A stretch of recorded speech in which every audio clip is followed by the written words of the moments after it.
सुना है फैमिली के किसी यंग मेंबर ने चाहा था और पूरा इन्वेस्टमेंट उसी के लिए किया गया। अब वो आईवी है या कोई और ये पक्का नहीं, लेकिन सरनेम तो वही है। क्लेयर शक में बोलती है, ये कैसे हो सकता है? इतनी बड़ी फैमिली और उनकी बेटी एग्रीकल्चर पढ़ रही है। वो आईवी खेती बाड़ी पढ़ती है ना? ये तो थोड़ा अजीब है। क्लियर के हिसाब से इतनी बड़ी फैमिली के बच्चे हमेशा बड़े बड़े बिजनेस या पावरफुल फील्ड में जाते हैं, लेकिन स्टेला चुप है। उसके दिमाग में बस एक ही चीज घूम रही है, आईवी और करण। तारा सोचते हुए अपनी ठोड़ी पर हाथ रखती है। सच कहूं तो मुझे भी नहीं पता। हमारी फैमिलीज का कभी स्यू फैमिली से कोई खास कनेक्शन नहीं रहा। वो लोग हाई चेन के लोकल भी नहीं है। उनका बेस नॉर्थ पोर्ट में है और उनकी मेन इन्फ्लुएंस भी वहीं कंसंट्रेटेड है। हाई चेन में बड़े हुए लोगों के लिए स्टेला की सर्कल का स्यू फैमिली की यंगर जनरेशन से लगभग कोई कांटेक्ट नहीं था। फिर भी तीनों के मन में एक ही बात धीरे धीरे बैठ जाती है, शायद वो आईवी नहीं है। क्योंकि कौन सी टॉप टियर डायनेस्टी अपनी बेटी को फार्मिंग पढ़ने भेजती है? ये तो अनहर्ड ऑफ है, पूरी तरह एब्सर्ड। स्टेला ये सब सुनती है और अचानक खड़ी हो जाती है। मैं बाहर जाकर देखती हूँ, वो धीरे से कहती है। वो दरवाजे की तरफ बढ़ती है। उसकी चाल नॉर्मल से थोड़ी तेज होती है। जैसे ही स्टेला बाहर जाती है, कमरे में कुछ देर के लिए साइलेंस छा जाता है। क्लेयर तारा की तरफ देखती है, फिर अपनी आवाज धीमी करके कहती है, तारा, तुम्हें नहीं लगता स्टेला का करण के साथ बिहेवियर थोड़ा स्ट्रेंज है? तारा उसे ध्यान से देखती है। उसके चेहरे पर इरिटेशन साफ दिखती है। वो करण और जायन के बीच बार बार स्विच कर रही है। एक की केयर करती है और दूसरे को छोड़ भी नहीं पा रही। अगर वो ऐसे ही करती रही तो दोनों को खो देगी और तब बहुत लेट हो जाएगा। बोलते वक्त उसकी आंखों में कुछ कॉम्प्लिकेटेड सा दिखता है, कुछ ऐसा जो स्टेला के लिए डीप डिसअपॉइंटमेंट जैसा है। क्लेयर ये सब नोटिस करती है और समझ जाती है कि स्टेला के लिए तारा की पेशेंस अब खत्म हो रही है। लेकिन वो कुछ नहीं बोलती, बस धीरे से एक लंबी सांस लेती है।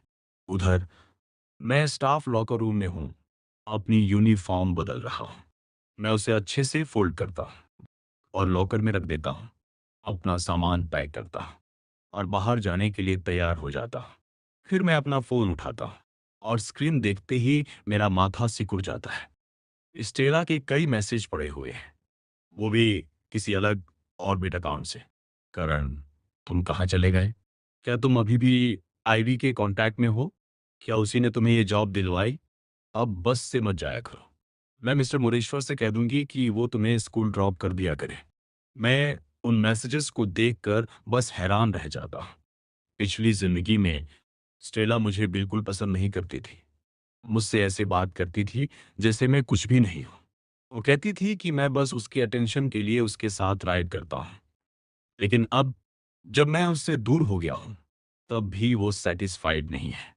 और आईवी का नाम वो बार बार क्यों ला रही है? इस सब का आईवी से क्या कनेक्शन है? मैं सिर हिलाता हूँ, फोन जेब में रखता हूँ और बिना रिप्लाई किए रेस्टोरेंट से बाहर निकल जाता हूँ। अंदर स्टेला मुझे पूरे रेस्टोरेंट में ढूंढ रही होती है। उसकी आंखों में अर्जेंसी साफ दिखती है, लेकिन मैं कहीं नहीं हूं।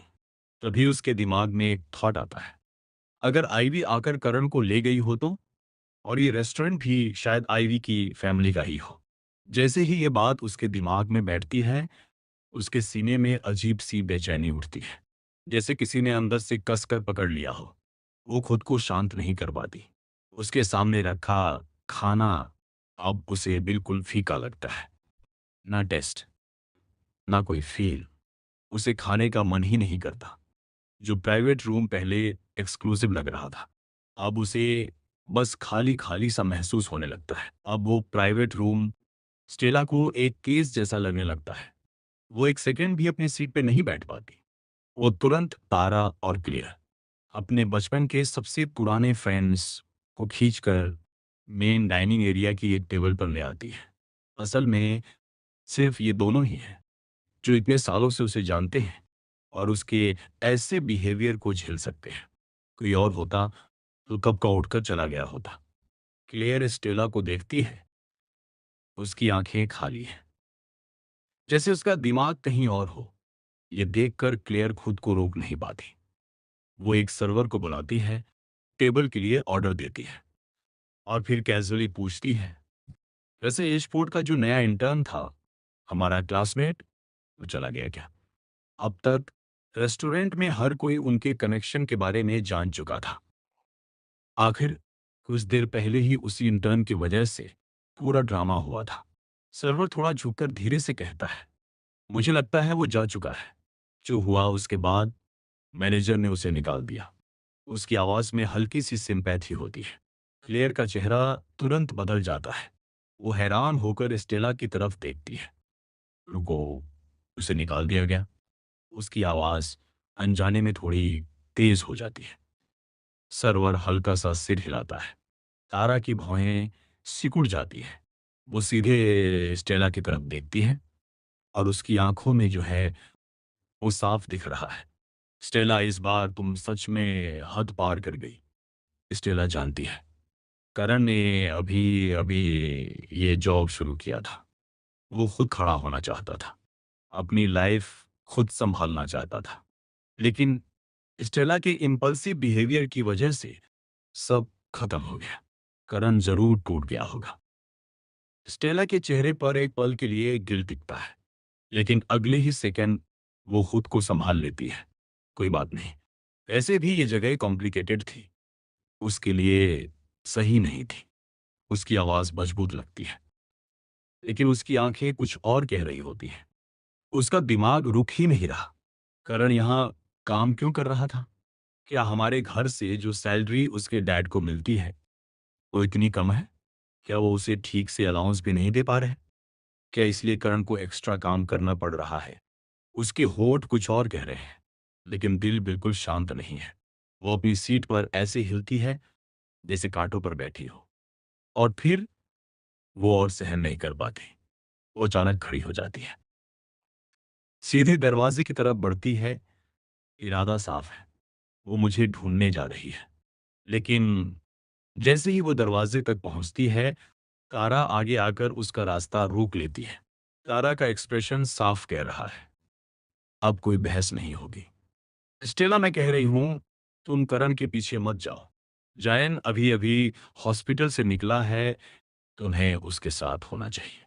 तारा के हिसाब से स्टेला बहुत समय से करण और जायन के बीच फंसी हुई है, और ये तीनों को तोड़ रहा है। करण को, जायन को, और खुद स्टेला को भी। स्टेला का चेहरा तुरंत डार्क हो जाता है। अब तुम भी मुझे रोक रही हो? क्या गलत है अगर मैं उसे ढूंढने जाऊं? फिर उसकी आवाज और तेज हो जाती है। या फिर ये इसलिए है क्योंकि करण ने शोकेस में तुम्हें फूल दिए थे? क्या तुम उसे पसंद करने लगी हो? उसकी आवाज में गुस्सा भी है और आरोप भी, जैसे उसने पहले ही तय कर लिया हो कि तारा के मन में कुछ और चल रहा है। तारा की भौहें तुरंत नीचे गिरती हैं। उसका चेहरा ठंडा पड़ जाता है। वो स्टेला की आंखों में देखती है और भारी आवाज में कहती है, स्टेला, मेरी बात ध्यान से सुनो, खुद को देखो, तुम इरेशनल बिहेव कर रही हो। तारा की आवाज भारी हो जाती है, थोड़ा शांत हो जाओ। तारा ने ये बात नोटिस कर ली थी। जैसे ही करण का नाम आता है, स्टेला पूरी तरह बदल जाती है। इम्पल्सिव, रेकलेस, उसका पूरा कंपोजर गायब हो जाता है। और वैसे भी स्टेला नेचर से ही थोड़ी कोल्ड और सेल्फ सेंटर्ड है। वो बहुत कम दूसरों के पॉइंट ऑफ व्यू के बारे में सोचती है, और यही कॉम्बिनेशन उसे बिना समझे ही दूसरों को हर्ट करने वाला बना देता है। और सबसे बड़ी बात, उसे कभी एहसास ही नहीं होता। वो बस आगे बढ़ती रहती है, जो मन में आता है वही करती है। स्टेला एक ठंडी हंसी छोड़ती है। उसकी आंखों में तिरस्कार साफ दिखता है। बीच में मत आओ, मुझे पता है मैं क्या कर रही हूं। वो झटके से तारा का हाथ हटा देती है और सीधे अपनी कार की तरफ बढ़ जाती है। दरवाजा खोलती है, बैठती है, इंजन स्टार्ट करती है और तेजी से निकल जाती है। क्लेयर उसे जाते हुए देखती है। उसके चेहरे पर कंफ्यूजन साफ है। तारा, तुम कब से स्टेला से बहस करने लगी? वो हमेशा से ऐसी ही है। जितना तुम उसे रोकोगे, वो उतना ही ज़िद्दी हो जाएगी। वो थोड़ी देर रुकती है, फिर पूछती है, "तुम पहले कभी इन चीज़ों में नहीं पड़ती थी। आज क्या हो गया तुम्हें?" तारा कुछ देर चुप रहती है, फिर धीरे से कहती है, "अब और नहीं देख सकती थी। अगर वो ऐसे ही करती रही, तो और लोगों को भी इसमें खींचती रहेगी और लोग क्लियर समझ जाती है। तारा करण की बात कर रही है। क्लियर उसे ध्यान से देखने लगती है। आज तारा कुछ अलग लग रही है। वो हमेशा सबसे शांत रहती थी, बस सब ऑब्जर्व करती थी। लेकिन आज वो बार बार बीच में आ रही है। उधर मैं रेस्टोरेंट से बाहर निकल चुका हूँ। सीने में भारीपन है और मैं सीधे बस स्टॉप की तरफ जा रहा हूँ। मैं शेल्टर के नीचे खड़ा हो जाता हूँ, सिर थोड़ा पीछे करके दूर कहीं देखने लगता हूँ। सड़क की लाइट्स एक एक करके जलती हैं। उनकी हल्की पीली रोशनी मेरे थके हुए चेहरे पे पड़ती है और उस पर छुपी हुई अकेलापन और गहरा हो जाता है।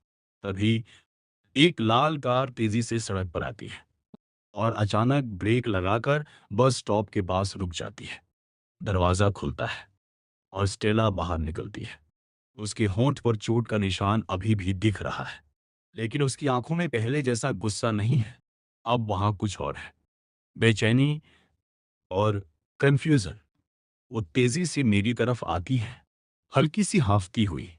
"तुमने मेरे मैसेज का जवाब क्यों नहीं दिया?" उसकी आवाज धीमी है। "देखा नहीं, या जानबूझकर इग्नोर किया?" उसकी बातों के नीचे एक हल्का सा दर्द छुपा हुआ है। मैं धीरे से उसकी तरफ देखता हूँ।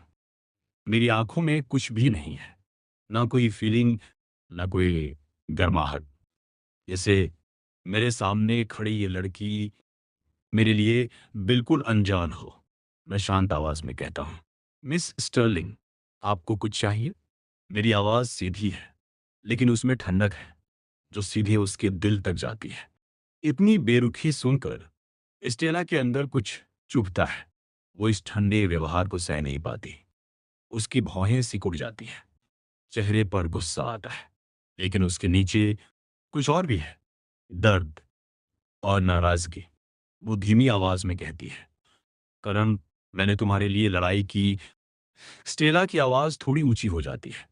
"क्या तुम्हारे पास कुछ कहने के लिए नहीं है?" जैसे आवाज बढ़ाने से मैं उसे सीरियस लेने लगूंगा। उसकी बात मेरे अंदर टकराती है और मेरे सीने में चिड़चिड़ाहट और कस जाती है। मैं हल्के से अपने होंठ दबाता हूँ।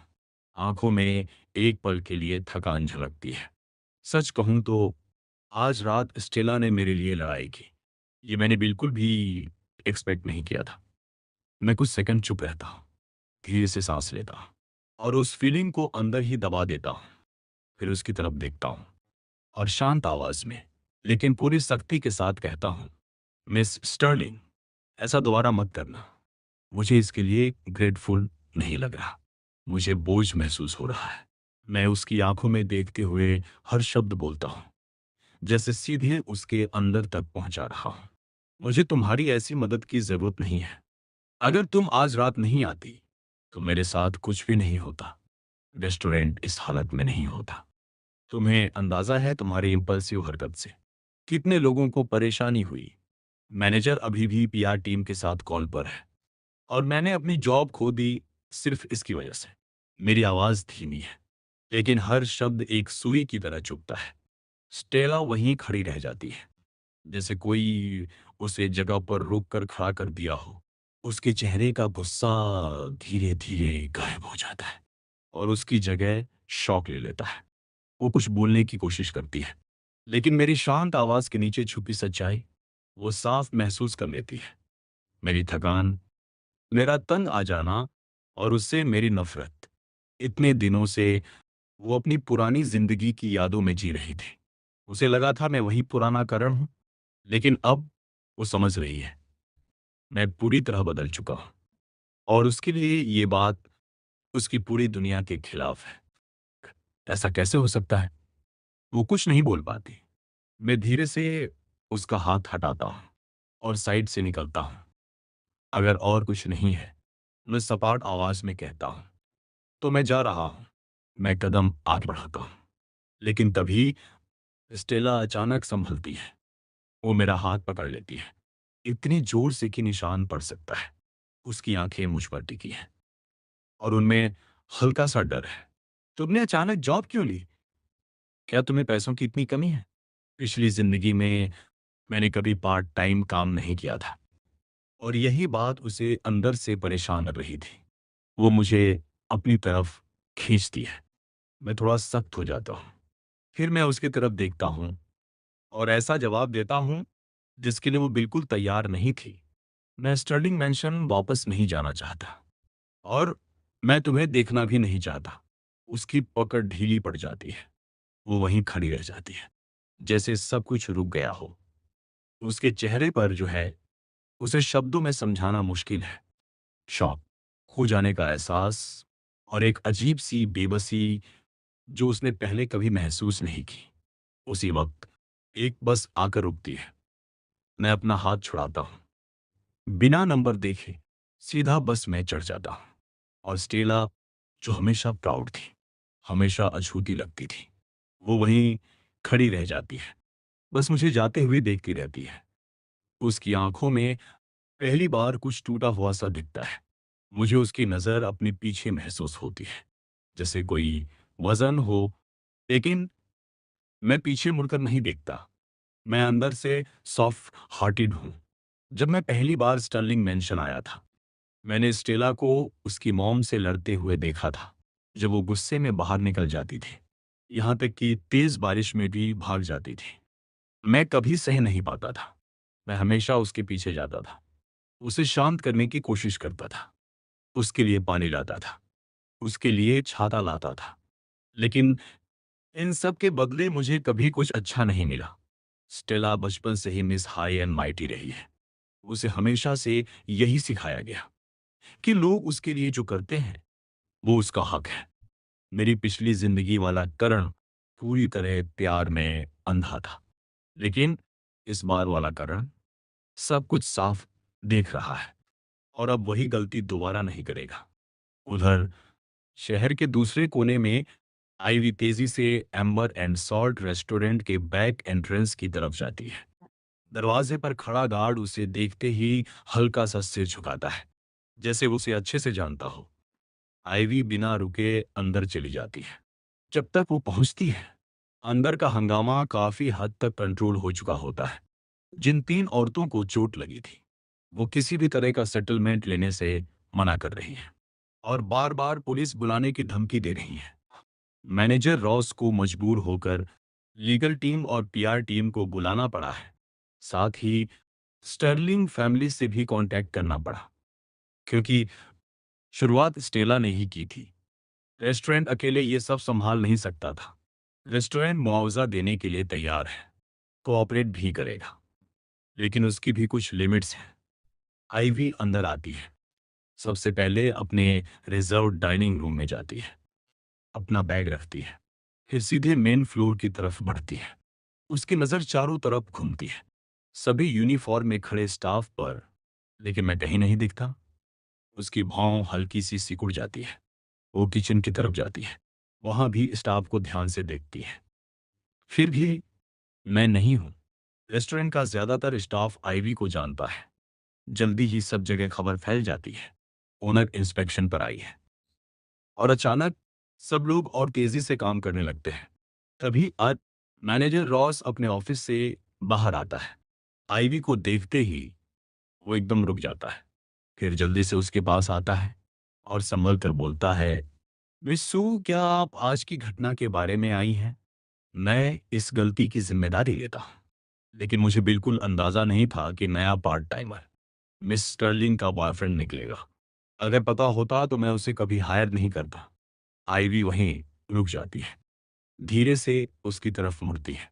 उसका चेहरा बिल्कुल शांत है, लेकिन उसकी आंखों में कुछ ऐसा है जिसे पढ़ना मुश्किल है।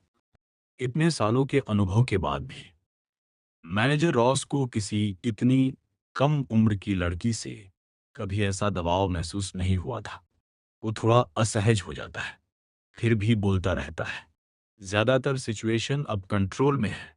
हमने केस लीगल और पीआर टीम को दे दिया है, वो जल्द ही आ जाएंगे।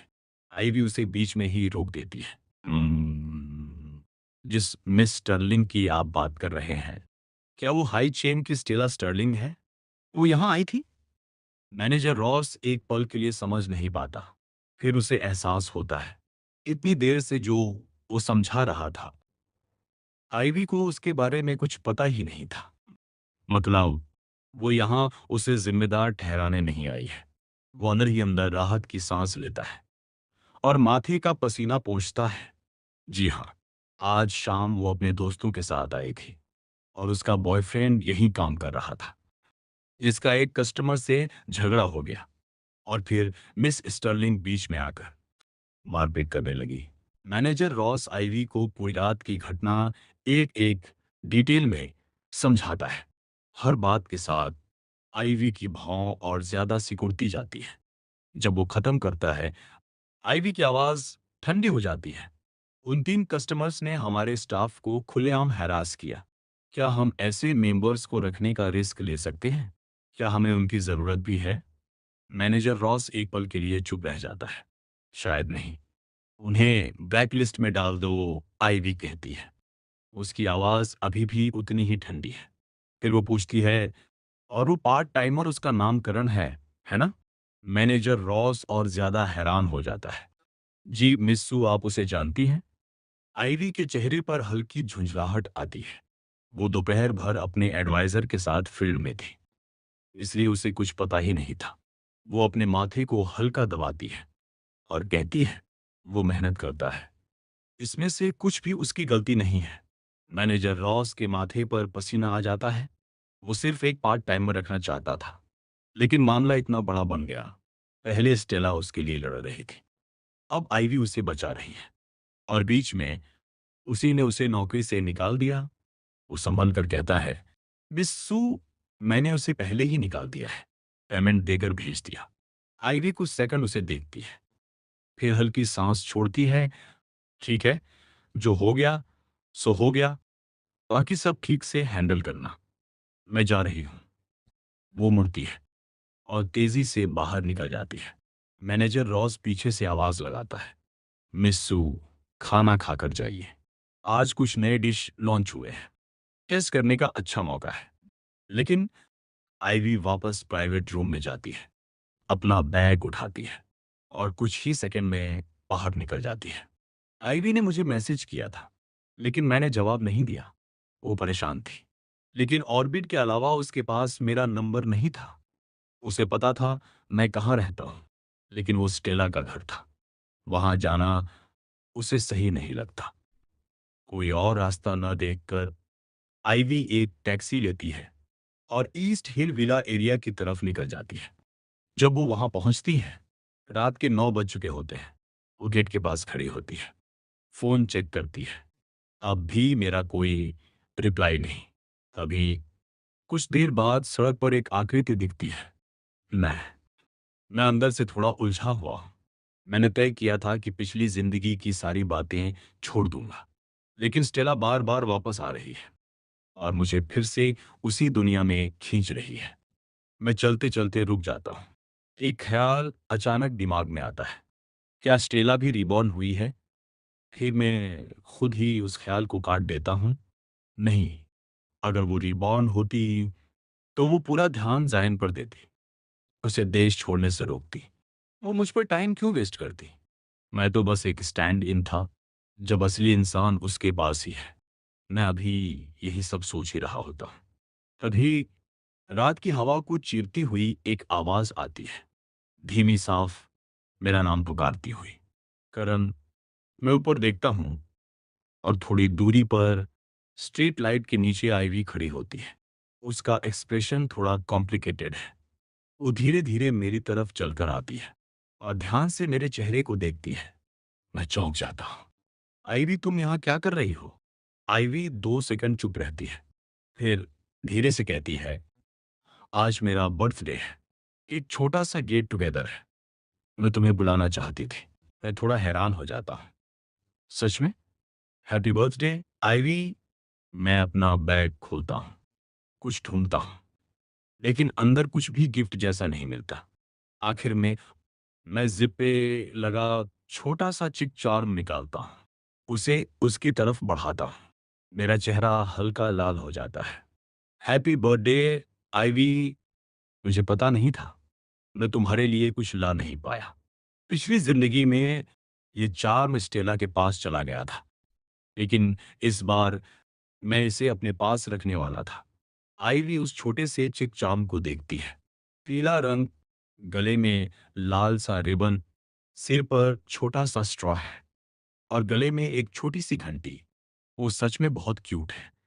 आइवी बिना कुछ बदले हुए एक्सप्रेशन के उसे ले लेती है। उसकी उंगलियां मेरे हाथ को हल्का सा छूती हैं। मैं तुरंत अपना हाथ पीछे खींच लेता हूँ। आइवी मुझे एक नज़र देखती है। मेरा चेहरा पूरा लाल हो चुका है।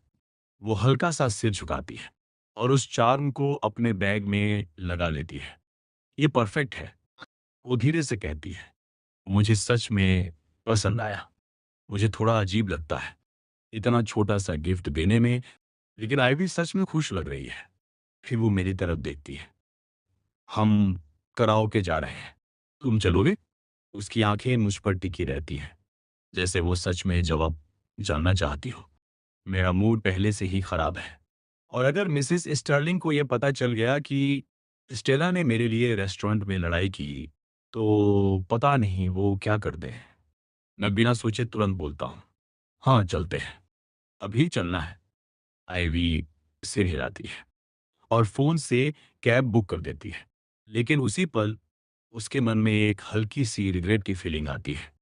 जब उसने अपने पेरेंट्स से लड़कर एग्रीकल्चर पढ़ने का फैसला किया था और घर छोड़ दिया था, उसे वो मेवैक कार अपने साथ ले जानी चाहिए थी। वो उसके ग्रैंडफादर का गिफ्ट था।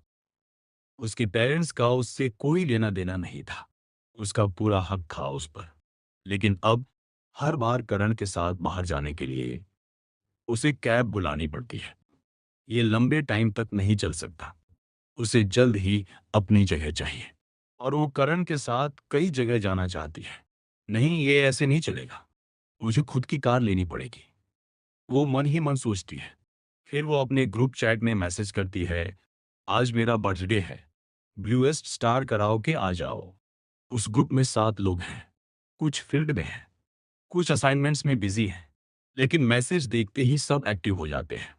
लिटिल सू, आखिर याद आ गया हमें ट्रीट देना। आज तो आना ही पड़ेगा। आईवी पार्टी दे रही है, मिस नहीं कर सकते।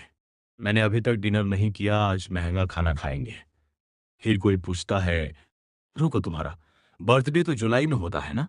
ये डेट मैच नहीं कर रही। सच में बर्थडे है? उसी वक्त कैब आ जाती है। आईवी मेरे लिए दरवाजा खोलती है। मैं अंदर बैठता हूँ। फिर वो दूसरी तरफ से आकर बैठ जाती है। बैठते ही वो रिप्लाई करती है, अगर मैं कह रही हूँ कि आज मेरा बर्थडे है, तो आज ही है। आओ, सब समझ आ जाएगा। फिर वो एक और मैसेज भेजती है, मैं एक फ्रेंड ला रही हूँ, कोई गड़बड़ मत करना। वो फोन रख देती है। मेरा मूड अभी भी थोड़ा डाउन है। आईवी मेरी तरफ मुड़ती है, तुम बबल टी लोगे? और सुना है खराब मूड में अच्छा लगता है। मैं हल्का सा मुस्कुरा कर कहता हूँ, तुम लोगी।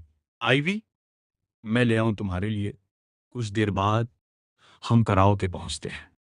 आईवी मुझे अंदर लेकर जाती है और उसके कुछ स्टडी ग्रुप वाले फ्रेंड्स पहले से ही वहां मौजूद होते हैं। कमरे में पहले से ही लोग मौजूद थे।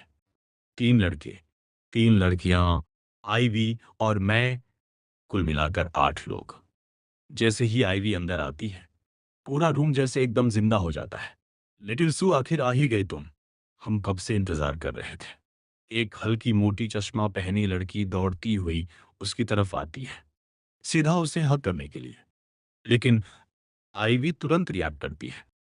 वो मुझे साइड में खींचती है और खुद भी थोड़ा हट जाती है। धीरे, किसी को गिरा दोगी? फिर वो मेरी तरफ इशारा करके कहती है, करण वैसे ही पतला है, तुम्हारा एक धक्का लगाना खत्म। तभी बाकी लोगों की नजर मुझ पर पड़ती है। पूरे कमरे में एकदम साइलेंस सा हो जाता है। सबकी आंखें चौड़ी। एक लंबा लड़का पूछता है, आईवी, ये तुम्हारा बॉयफ्रेंड है क्या? बस फिर क्या, पूरा रूम फट पड़ता है। नो वे, लिटिल सू का बॉयफ्रेंड भी है। मेरा चेहरा तुरंत लाल हो जाता है। मैं चुपचाप आईवी की तरफ देखता हूँ। आईवी की आंखों में हल्की सी मुस्कान है। वो मुझे आगे खींचती है और सबको कहती है, ज्यादा आगे मत बढ़ो। ये करण है, एज 4 में पड़ता है ठीक सामने। मेरा बॉयफ्रेंड नहीं है। पूरा रूम ओ ओ, सब एक दूसरे को देखकर मुस्कुराते हैं। अभी नहीं है, लेकिन टाइम दो। वैसे भी किसी ने कभी आईवी को किसी लड़के के साथ इतना क्लोज नहीं देखा था। वो हमेशा कूल और थोड़ी डिस्टेंट रहती थी, सबको दूर रखती थी। ये पहली बार था जब कोई उसके इतना पास खड़ा था, और वो भी एक लड़का। सबकी नजरों में एक ही बात चल रही थी, इसने फेक बर्थडे सिर्फ इसे बुलाने के लिए बनाया है। पक्का कुछ चल रहा है। कमरे की हर नजर अब क्यूरियोसिटी से चमक रही थी। तभी एक लड़की कोला का कैन लेकर मेरे पास आती है। हे जूनियर, मैं मिया हूं, मुझे सिस बोल सकते हो। मैं कुछ बोलने ही वाला था कि आईवी बीच में बोल पड़ती है, तुम तो पहले दिन से ही छोटे भाइयों की कलेक्शन कर रही हो। अब तक ट्रक भर गया होगा तुम्हारा। मिया बिल्कुल नॉर्मल रहती है। अरे वो अलग है, ये वाला तो काफी शरीफ लग रहा है। आईवी थोड़ा मेरी तरफ झुककर धीरे से कहती है, इन्हें इग्नोर करो, फल खाओ। वो मेरे सामने फ्रूट प्लेट रख देती है और खुद एक संतरा छीलने लगती है। पूरा रूम हमें देख रहा है, थोड़ा अजीब सा एक्सप्रेशन लेकर। अब मुझे भी थोड़ा अजीब लगने लगता है। सब कुछ खुलकर बोल नहीं सकते, तो सब ग्रुप चैट में बातें करने लगते हैं, जहां पूरा चैट फट चुका है। लिटिल सू का टेस्ट अच्छा है, लड़का सच में हैंडसम है। क्या वो उसे पटाने की कोशिश कर रही है? हमें हेल्प करनी चाहिए क्या? मैसेज चलते रहते हैं, आईवी सब इग्नोर करती रहती है, जब तक कि मिया एक खास मैसेज नहीं भेजती। उसके बाद आईवी तुरंत रिप्लाई करती है। कैसे? दोनों एक दूसरे को देखते हैं। मिया बालों में हाथ फेरती है और हल्की मुस्कान देती है। बस देखते जाओ। वो अपना फोन रखती है, म्यूजिक थोड़ा कम करती है और जोर से बोलती है, ओके दोस्तों, कोई भी पार्टी ट्रूथ और डेयर के बिना पूरी नहीं होती। कौन कौन खेलेगा? कोई पीछे से बोलता है, कुछ नया नहीं कर सकते क्या? मिया आईवी को एक खास नजर से देखती है, जैसे कह रही हो, न तुम्हारी लव स्टोरी सेट कर रही हो समझो। फिर जोर से बोलती है, लिटिल सो तुम खेलोगी? आईवी मान जाती है और मेरी तरफ मुड़कर पूछती है, तुम खेलना चाहोगे? ट्रूथ और डेयर कॉलेज लाइफ का क्लासिक गेम है। मैंने कभी ट्रूथ और डेयर खेला ही नहीं था। मिया तो एक्साइटेड हो जाती है।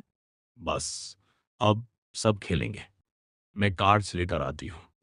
हम सब सोफों पर गोल घेरा बनाकर बैठ जाते हैं। बीच में एक छोटी टी टेबल है।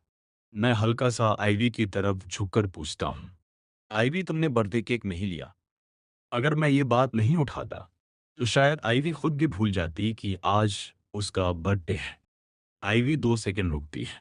मैंने लंच में केक खा लिया था, आज रात लेने का मन नहीं था। उसकी आंखों में एक पल के लिए हल्की सी गिल्ट झलकती है, लेकिन मैं उस पर ज्यादा ध्यान नहीं देता। सीधी बात मान लेता हूँ। वैसे भी कौन सोचता है कि कोई अपना ही बर्थडे फेक करेगा। तभी मियाँ कार्ड्स लेकर वापस आती है। हम 8 लोग गोल घेरा बनाकर बैठ जाते हैं। मियाँ मेरे बिल्कुल पास आकर बैठ जाती है और ड्रामेटिक स्टाइल में कार्ड्स टेबल पे पड़ती है। चलो, सब कार्ड उठाओ। हमारी डिटेल सू को आखिर कोई पसंद आया है? आज तो पूरा खेल होगा। सब लोग एक एक कार्ड उठाते हैं। मियाँ जोर से बोलती है, किसके पास ऐसे? दिखाओ। सब अपने कार्ड चेक करते हैं। आईवी अपना कार्ड पलटती है। 2। मैं भी अपना कार्ड पलटता हूँ। Black spade ace. सीधा मुझे ही मिल गया।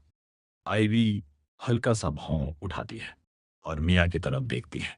मिया मासूम सा चेहरा बनाती है, जैसे कुछ भी प्लान नहीं किया हो। ये तो किस्मत है। फिर वो 2 छोटे बॉक्स निकालती है और मुस्कुराते हुए मेरी तरफ देखती है। तो जूनियर, ट्रूथ या डेयर? मैं थोड़ा हिचकिचाता हूँ, फिर बोलता हूँ ट्रूथ। जैसे ही मैं बोलता हूँ, पूरा ग्रुप एकदम एक्साइटेड हो जाता है। ओ ट्रोल, अब पीछे मत हटना। एक सीनियर लड़की ट्रूथ बॉक्स से एक पर्ची निकालती है और मुझे देती है। खोलो, देखते हैं क्या आया है। मैं धीरे धीरे पर्ची खोलता हूँ। मियाँ झुककर पढ़ती है, तुम्हारा पहला प्यार कब हुआ था। कमरे की हर नजर मुझ पे टिक जाती है, यहाँ तक कि आईवी भी हल्का सा सिर झुकाकर मुझे देखने लगती है। मैं कुछ सेकंड चुप रहता हूँ। इस जिंदगी में मेरा कोई पहला प्यार नहीं है, लेकिन अगर पिछली जिंदगी गिने तो 18 साल की उम्र में मैं स्टेला को पसंद करने लगा था और 19 में हम रिलेशन में थे। मैं सब कुछ याद कर सकता हूँ। वो रिश्ता जिसने मुझे सिर्फ दर्द दिया। अब मैं कभी उस मासूम पहले प्यार वाली फीलिंग में वापस नहीं जा सकता। वो खत्म हो चुकी है। मैं हल्का सा हंसकर बोलता हूँ। स्कूल टाइम में मैं जानबूझकर क्लियर नहीं करता। कौन सा स्कूल? मतलब जवाब दिया भी और नहीं भी। सब लोग पहले मुझे देखते हैं, फिर तुरंत आईवी की तरफ देखते हैं। आईवी का एक्सप्रेशन थोड़ा सख्त हो जाता है। उसकी आंखों में हल्की ठंडक आ जाती है। स्कूल टाइम मतलब कब? मियाँ आगे झुककर पूछती है। हम तो अभी 1 महीने पहले ही कॉलेज आए हैं। क्या इसी कॉलेज में हुआ था? कौन थी वो? मैं पर्ची मोड़कर वापस बॉक्स में डाल देता हूँ। थोड़ा अजीब सा महसूस करते हुए बोलता हूँ, इस कॉलेज की नहीं थी। एक लड़की तुरंत बोलती है, ओह, वो हाई स्कूल वाला लव था। दूसरी हंसते हुए कहती है, मैंने तो किंडरगार्टन में ही क्रश कर लिया था। सीक्रेट क्रश भी गिना जाएगा। एक लड़का बोलता है, तो फिर मेरा तो 3 साल की उम्र में ही था। सब हंसने लगते हैं और माहौल थोड़ा हल्का हो जाता है। आईवी का एक्सप्रेशन भी थोड़ा नॉर्मल हो जाता है। ये सुनकर सबको थोड़ा लॉजिक सा लगने लगता है। मियाँ हाथ उठाकर बोलती है, ठीक है, ठीक है, सबका फर्स्ट लव होता है। हम सब बहुत रोमांटिक लोग हैं। चलो, नेक्स्ट राउंड। दूसरे राउंड में एक सीनियर लड़की के पास एस आता है। वो तुरंत बोलती है, डेयर। मियाँ पर्ची खोलकर जोर से पढ़ती है। किसी एक को चुनो और उसकी गोद में 5 मिनट बैठो। पूरा कमरा शोर से भर जाता है। मुझे मत चुनना। नो नो नो, मेरी तो जान निकल जाएगी।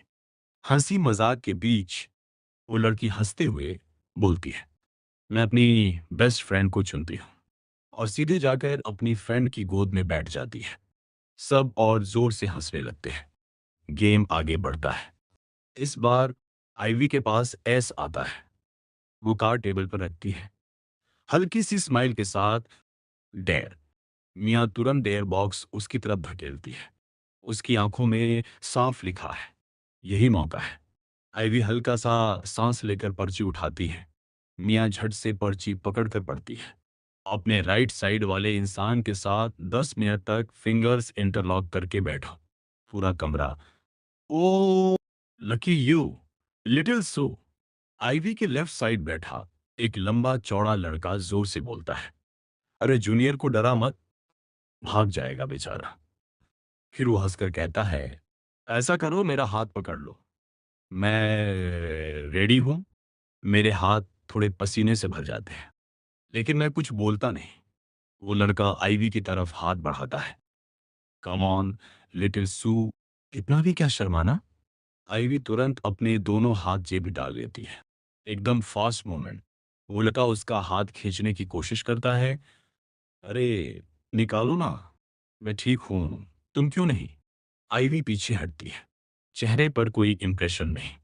स्टॉप इट, मैं तुम्हारा हाथ नहीं पकड़ने वाली। तभी मियाँ बीच में आ जाती है। रूल्स, रूल्स होते हैं, समझे? फिर वो मेरी तरफ देखती है, एकदम स्वीट स्माइल के साथ, हे जूनियर, बस गेम है, तुम्हें प्रॉब्लम तो नहीं है, राइट? मैं कुछ देर सबको देखता रहता हूँ। उनकी केमिस्ट्री, उनकी कंफर्ट, और मुझे हल्की सी ईर्ष्या होती है।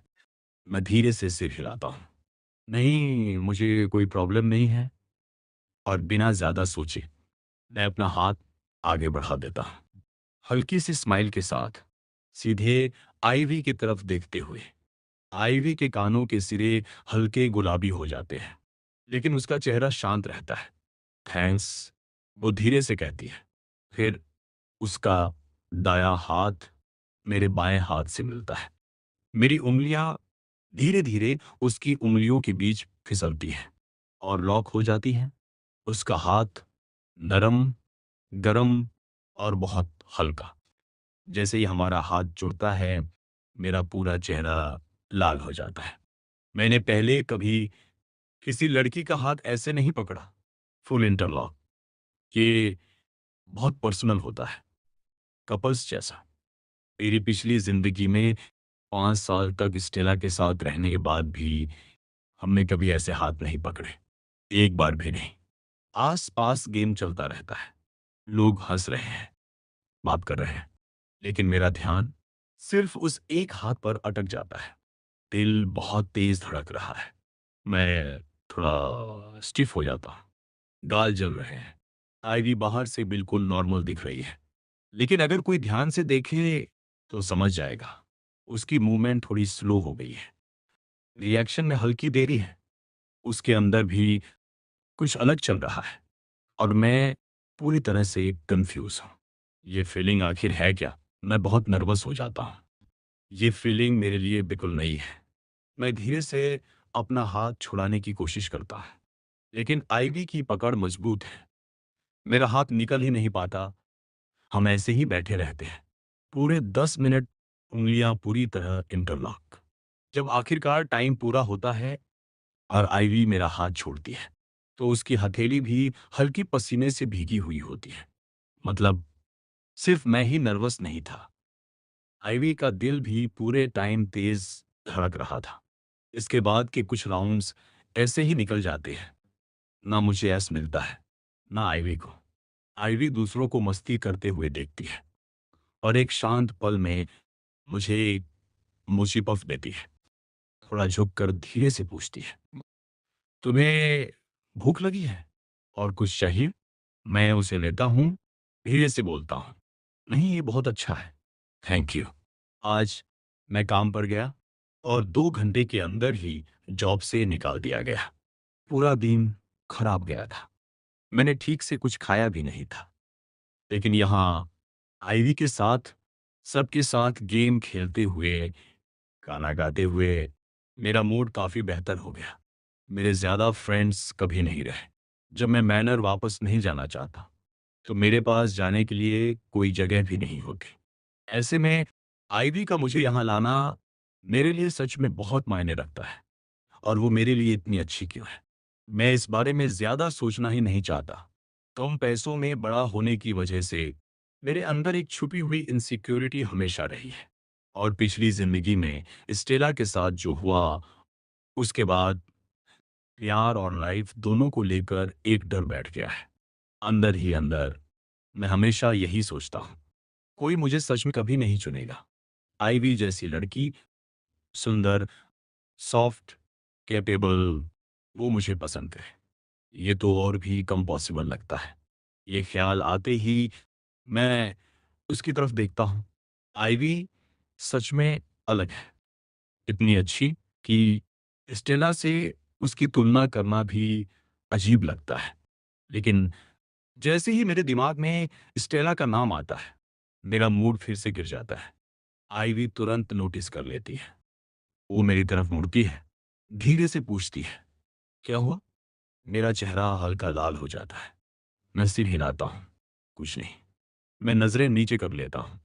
अब तो हालत ये हो गई है, हाथ पकड़ने के बाद मैं आईवी की आंखों में ठीक से देख भी नहीं पा रहा।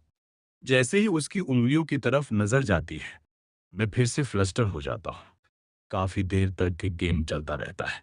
एक शून्य एक दो राउंड्स के बाद रात काफी हो जाती है। यहाँ मौजूद ज्यादातर सीनियर्स असल में ह्यूमन वर्क हॉर्स हैं। सुबह सुबह खेतों में काम, शाम को कीचड़ में लथपथ, वापस पूरा दिन मेहनत। अब रात के 11 बज चुके हैं। सबको डॉर्म वापस जाना है, वरना कर्फ्यू मिस हो जाएगा और फिर सोने की जगह नहीं मिलेगी। मियाँ आईवी की तरफ देखती है। लिटिल सू, तुम डॉर्म वापस आ रही हो? आईवी पहले डॉर्म में ही रहती थी, लेकिन उसके पास ईस्ट हिल एस्टेट्स में अपना घर भी है। फिर भी वो वहाँ कम ही जाती है और हाल के दिनों में वो डॉर्म भी कम ही जा रही है। मिया पहले मुझे देखती है, फिर आईवी को। उसकी आंखों में साफ गॉसिप दिख रहा है। आईवी सिर हिलाती है। नहीं, आज नहीं। मैं करण को छोड़ने जा रही हूँ। मिया धीरे से ओहो फिर मुस्कुराती है। ठीक है, हम तुम्हारा रास्ता नहीं रोकेंगे। ग्रुप के ज्यादातर लोग डॉर में रहते हैं। उन्हें जल्दी निकलना पड़ता है। डॉम का टाइम होने से पहले सब लोग जल्दी जल्दी निकल जाते हैं। आईवी मुझे मॉल के बाहर तक छोड़ने आती है और एक और कैब बुक करती है। वो मेरी तरफ मुड़कर पूछती है, आज तुम्हें अच्छा लगा? वो मेरे चेहरे को ध्यान से देख रही है, जैसे चेक कर रही हो मेरा पहले वाला खराब मूड ठीक हुआ या नहीं। मैं हल्का सा मुस्कुराता हूँ। थैंक यू आईवी, मुझे सच में अच्छा लगा। आईवी भी मुस्कुराती है। पर मुझे थोड़ा डर था। तुम ऐसे लगते हो जिन्हें शोर पसंद नहीं आता। उसकी नजरों में मैं एक शांत सिंपल लड़का हूँ। उसे सच में लगा था कि मुझे कराओ के लाना शायद गलत फैसला हो। उधर ग्रुप चैट में सब लोग आईवी को चिढ़ा रहे हैं। लिटिल सु कमाल है, सबसे छोटी होकर भी सबसे पहले रिलेशनशिप में जाएगी। किसी के पास कोई जूनियर सेटअप है क्या? मुझे भी दिलवा दो, मूंगफली खुदवाने में मदद मिल जाएगी। लिटिल सू, बुधवार दोपहर फ्री हैं हम? करण से पूछो, एस्केप रूम चलते हैं, हॉरर वाला करते हैं।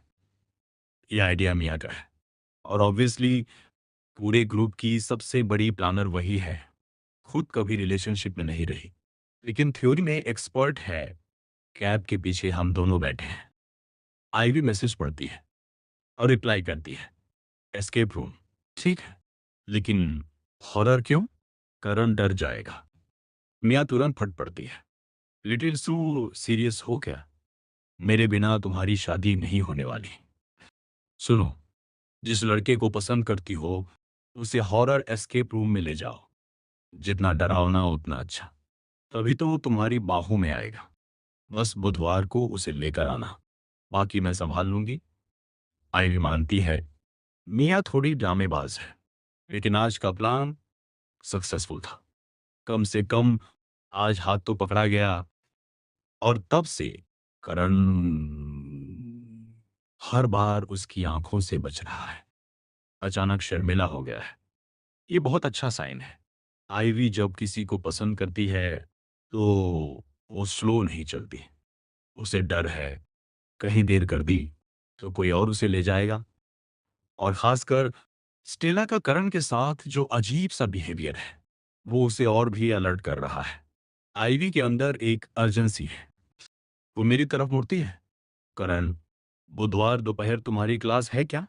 मैं थोड़ा सोचता हूँ, शायद नहीं, एक बार चेक कर लेता हूँ। मैं फोन निकाल कर टाइम टेबल खोलता हूँ और उसे दिखाता हूँ। नहीं है। आईवी एक नज़र में सब याद कर लेती है। उसकी मेमोरी काफी शार्प है। और थोड़ा मेरे पास झुकती है, धीरे से बोलती है, सब लोग बुधवार को एस्केप रूम जा रहे हैं। तुमने कभी ट्राई किया है? वो काफी पास बैठी है। उसकी आवाज धीमी है, लगभग मेरे कान के पास। मेरा चेहरा तुरंत लाल हो जाता है। एस्केप रूम कॉलेज स्टूडेंट्स के बीच बहुत पॉपुलर है, लेकिन मैं कभी गया नहीं। मैं थोड़ा हिचकते हुए बोलता हूँ, नहीं, कभी नहीं गया। आज की रात के बाद मुझे समझ आता है, आईवी के ग्रुप के साथ बाहर जाना उतना मुश्किल ही है जितना मैंने सोचा था। मैं सच में रिलैक्स कर सकता हूँ। सब लोग इतने एनर्जेटिक हैं, इतने ओवर द टॉप कि मुझे बिल्कुल भी आउट ऑफ प्लेस फील नहीं होता। मैं नीचे देखता हूँ, चेहरा अभी भी थोड़ा गर्म है। धीरे से बोलता हूँ, मैं कभी गया नहीं। तुम गई हो? मजा आता है क्या? आईवी मेरे एक्सप्रेशन को ध्यान से देखती है। उसके होंठों के कोने हल्के से उठते हैं। मैं भी कभी नहीं गई, वो धीरे से कहती है। तो बुधवार को साथ में ट्राई करते हैं। हम दोनों जब ईस्ट हिल एस्टेट्स पहुंचते हैं, रात के 11 बज चुके हैं। मैं इतनी देर से घर कम ही आता हूँ। खासकर पिछली जिंदगी में मैं हमेशा 6-7 बजे तक घर पहुंच जाता था, लेकिन अब मैं बार बार लेट आने लगा हूँ। उधर स्टेला गेट के पास खड़ी है, हाथ सीने पर क्रॉस किए हुए, आंखों में अंधेरा सा इंतजार। वो सड़क की तरफ देख रही है, जैसे किसी का इंतजार कर रही हो। आईवी मुझे कार से उतार कर साथ में गेट तक चलती है। हम दोनों साइड बाय साइड चलते हैं। ये सीन देखते ही स्टीला का चेहरा ठंडा पड़ जाता है। वो तुरंत मुड़ती है और बिना कुछ बोले अंदर चली जाती है। आईवी मुझे गेट तक छोड़ती है। मैं पूछता हूँ, आईवी तुम यहीं आसपास रहती हो? असल में आईवी का खुद का एक विला है यहाँ। उसके दादाजी ने गिफ्ट किया था जब वो एशफोर्ड पढ़ने आई थी। उसने एग्रीकल्चर पढ़ने का फैसला किया। उसके पेरेंट्स इसके खिलाफ थे, यहाँ तक कि उन्होंने उसका अलाउंस भी बंद कर दिया। कह दिया 4 साल खुद संभालो। लेकिन उसके दादाजी हमेशा उसके साथ खड़े रहे, क्योंकि उन्होंने खुद भी अपनी जवानी में खेती की थी और आज भी शौक से सब्जियां उगाते हैं। उन्होंने उसके लिए यहाँ एक बड़ा विला खरीदा, जिसमें आगे पीछे मिलाकर 200 स्क्वायर मीटर से ज्यादा गार्डन है। आईवी हाथ उठाकर इशारा करती है। मैं उधर रहती हूँ, ज्यादा दूर नहीं। मैं उस दिशा में देखता हूँ जहाँ कुछ बिल्डिंग्स की लाइट्स जल रही हैं। मुझे लगता है वो किसी नॉर्मल रेसिडेंशियल बिल्डिंग में रहती है। मुझे ये ख्याल भी नहीं आता कि वो खुद इसी एस्टेट के अंदर रहती है। मैं गेट पर रुकता हूँ। Good night Ivy. मुझे छोड़ने के लिए थैंक यू। आईवी हल्का सा सिर हिलाती है और हाथ हिलाकर बोलती है, कल मिलते हैं। मेरी नज़र कुछ सेकंड के लिए उसके हाथ पर टिक जाती है। पतली उंगलियां, गोरा हाथ, और फिर अचानक हमारे इंटरलॉक हुए हाथ की याद दिमाग में आती है। मेरा चेहरा फिर से हल्का लाल हो जाता है। मैं जल्दी से मुड़कर अंदर चला जाता हूँ। उधर स्टेला घर पहुंचती है। उसकी माँ पहले से ही लिविंग रूम में बैठी उसका इंतजार कर रही होती है। उन्हें आज सब पता चल गया है जो उसने जैन के साथ किया। पिछले 2 दिन से मिसेस स्टर्लिंग उसे स्पेस दे रही थी। उन्हें डर था कहीं स्टेला उनसे नफरत ना करने लगे। जैसे ही स्टेला अंदर आती है, वो फोन टेबल पर रखती हैं और आवाज लगाती है, स्टेला इधर आओ। स्टेला का चेहरा बिल्कुल ठंडा है। वो इग्नोर करती है, सीधी सीढ़ियों की तरफ बढ़ जाती है। मिसेस स्टर्लिंग भाव सिकोड़ती हैं, थोड़ा गुस्सा दबाकर फिर कहती हैं, स्टेला, मैंने कहा यहाँ आओ। स्टेला सीढ़ियों पर रुकती है, मुड़ती है, चेहरे पर साफ नाराजगी। फिर धीरे धीरे वापस आती है और सोफे पर बैठ जाती है, हाथ क्रॉस करके। स्टेला सोफे पर बैठती है, पैर क्रॉस करके सीधे अपनी माँ की तरफ देखती है। क्या चाहिए आपको? मिसेस स्टर्लिंग हल्की सी तंज भरी मुस्कान देती है। और क्या तुम्हारा और जेन का फ्यूचर? स्टेला पलक झपकाती है, फिर भौं सिकोड़ती है, मेरा जेन के बीच में मत पड़ी है। मैरिज? मैंने उसके बारे में सोचा भी नहीं है। मिसेस स्टर्लिंग सिर टेढ़ा करके बोलती है, आवाज में साफ मजाक। जिस तरह तुम उसके पीछे पड़ी थी, मुझे लगा वही तुम्हारी लाइफ है। लेकिन जैसे ही मैरिज की बात आई, तुम पीछे हट गई। आखिर चाहती क्या हो तुम स्टेला? स्टेला का गुस्सा बढ़ जाता है। क्या आप मेरी लाइफ से दूर नहीं रह सकती? पहले आप ही हमारे खिलाफ थी, अब आप ही मैरिज की बात कर रही हैं। आप चाहती क्या है मुझसे? मिसेस स्टर्लिंग कुछ नहीं बोलती, बस अपना फोन खोलती है, एक न्यूज पेज सामने कर दिखाती है। खुद देख लो। स्टेला फोन छीन लेती है और जैसे ही स्क्रीन देखती है, उसका चेहरा सख्त हो जाता है। ये किसने लीक किया? न्यूज में हर जगह उसकी और जैन की फोटो। होटल में आते जाते जैन का स्टर्लिंग मैनर आना, सब कुछ। स्टर्लिंग फैमिली का नाम शहर में बहुत बड़ा है। स्टेला बचपन से ही पब्लिक में रही है, यहाँ तक कि उसका स्टडी अब्रॉड छोड़ना भी न्यूज बना था। और अब जैन के पिता, जो पहले गवर्नमेंट में थे, हाल ही में इन्वेस्टिगेशन में फंसे हैं। ऐसे समय में स्टेला का उनके बेटे के साथ रिलेशन और उसे मैनर तक लाना, लोग खुद ही कनेक्शन बना रहे हैं। हेडलाइंस हर घंटे बढ़ रही हैं। स्टर्लिंग बिजनेस और करप्ट ऑफिशियल के बीच कनेक्शन। मिसेस स्टर्लिंग ठंडी मुस्कान के साथ बोलती है, लो, अब खुश? पूरी दुनिया को पता चल गया तुम जेन के साथ हो। यही चाहती थी ना? स्टेला फोन नीचे रखती है, जबड़ा टाइट। आपने इसे हटवाया क्यों नहीं? आपको पता है इसका असर स्टॉक प्राइस पर पड़ेगा? डैड को पता है। उसका सिर दर्द से भरने लगता है। ये बाहर कैसे आया? उसकी आवाज ठंडी हो जाती है। किसने लिख किया? मिसेस स्टर्लिंग हंसती है। और कौन? जैन का फैमिली। उसे देश छोड़ना था, लेकिन अब तुमसे जुड़ गया है, तो जाने की जरूरत नहीं रही। वो अपना फोन वापस लेती है, असिस्टेंट को कॉल करती है। डैमेज कंट्रोल शुरू। फिर स्टेला की तरफ देखती है।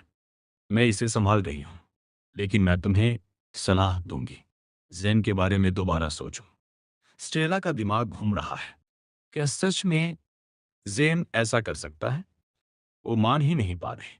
अचानक वो चाबी उठाती है और घर से बाहर निकल जाती है, सीधे जैन को ढूंढने।